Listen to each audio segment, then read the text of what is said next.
Hello everyone. Do you know that the Central Administrative Tribunal it has issued a notice to UPSC?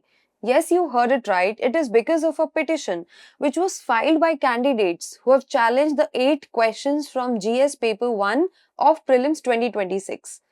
The same prelims 2026 जिसको सब बहुत ambiguous बोल रहे थे, बहुत ज़्यादा unpredictable बोल रहे थे. These questions are question number 7, question 11, question 45, question 60, question number 62, question number 82, question 86 and question 96 of set A. Now, what does this mean for you as a UPSC aspirant? वो aspirant who's either appearing for mains 2026 या फिर who are going to appear in prelims 2027. आपके लिए क्यों जरूरी है ये जानना? Because in this petition, as per the aspirants, these questions they suffer from wrong answer keys या फिर कोई factual या legal defect था उन questions में या फिर there was absence of any correct option among the 4 choices. कोई statement बहुत ambiguous थी जिसको correct करना या incorrect करना अपने आप में बहुत challenging था. And these errors could have affected the score by around 16 marks. और अगर आप negative mark include करते हो तो it may exceed more than that. And you know कि जब हम यूपीएससी प्रीलिम्स की बात करते हैं तो इवन 1 और 2 marks they can determine whether a candidate qualifies for mains और नॉट. वही मेंस जो अभी एस्पिरेंट्स लिख रहे हैं.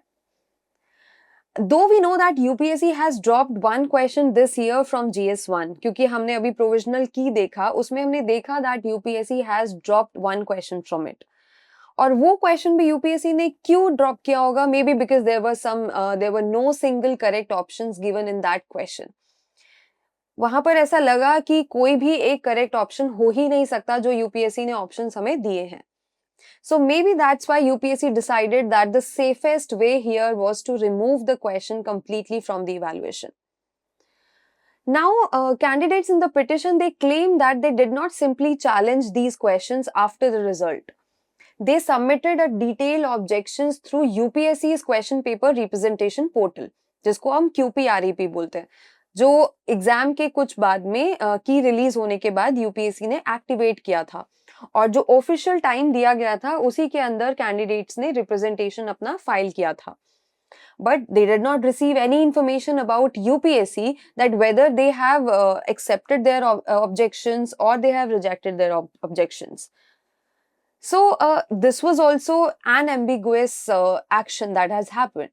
The next hearing is scheduled for 8th of October 2026. अब उस hearing में क्या हो सकता है? एक तो ये है सबसे पहले that the tribunal first has to examine the legal challenge. उनको वो पूरा examine करना पड़ेगा, UPSC का response check करना पड़ेगा और जो भी evidences आए हैं they have to examine that. The current notice is just the beginning of the adjudication. It is not a finding that UPSC made an error. Petitioners will have to establish something more stronger than simply saying that another option is more appropriate. So this is, I think, going to be extended for longer time because this is a long process. और tribunal का जो भी judgment होगा, of course, that can be challenged in further in High Court then in Supreme Court. Now, but for us, हमारे लिए important क्या है? All this shows that the representation process जो UPSC ने start किया है, it can have an actual impact on how a question is ultimately treated. क्योंकि आप अपने representations file करते हो, it does have an effect. तो जब भी यूपीएससी आपको मौका दे you have to do it. So इसके लिए भी यूपीएससी ने अनाउंस किया है that after the examination concludes on 30th of August, UPSC will open the question paper representation portal. तो QPREP पोर्टल फिर से एक्टिवेट होगा and through this portal you can submit representations regarding the question paper of mains 2026. Now ये कौन कर सकता है? Of course जो who are appearing in mains 2026, तो वो यहाँ पर रिप्रेजेंटेशन फाइल कर सकते हैं. Now this portal will remain open from 31st of August to 4th of September 2026. इसका मतलब आपको 5 दिन दिए जाएंगे to submit your representation. So don't simply discuss it on Telegram, on Reddit or some social media platform and leave it there. UPSC has provided you a designated mechanism for raising such objections, so you should do it. And whatever that is going to happen with CAT and UPSC, we will keep you updated. And this was your UPSC tracker. You stay updated with more important UPSC notifications and some exam related developments. Thank you.